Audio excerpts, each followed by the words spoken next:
All right, Panther Lair, let's talk about Ithiel Horton's performance in the Pittsburgh Panthers' most recent game against the Louisville Cardinals. Now, obviously, Horton is back from suspension. He had 3 days of practice, so there was some speculation as to whether or not he would play in this game. Obviously, he did.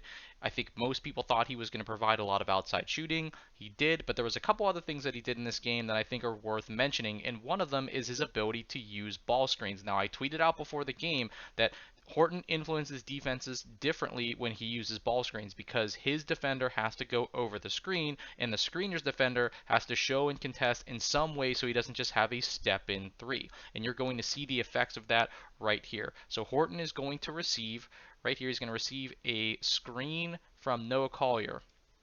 Now, on the weak side of this play, there's a couple important elements here before we get to the screen itself. The weak side of the play, Mogi's kind of set this like little pin up here. This doesn't do much, but what it's going to do on the weak side is it's going to force Jefferson's defender to fight over the screen, and it's going to occupy Mogi's defender, so he just can't automatically sink down onto this roll, right? So it's going to occupy both the weak side.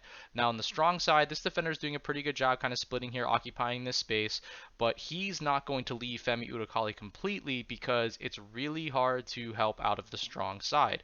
So Femi Udokali is still going to force his defender to stay a little bit just because it's on the strong side. So those elements in place, you're going to see Ellis is going to come way out here, and then the show by Noah Collier's defender.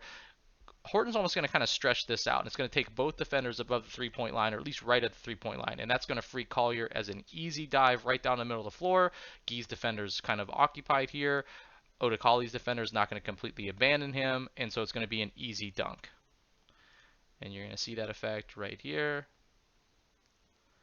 And these are the types of things that I think Horton can provide for this team. He can use ball screens, and the defenses have to defend him a lot differently, and it's something that I would definitely continue to watch out for as the Pittsburgh Panthers move forward.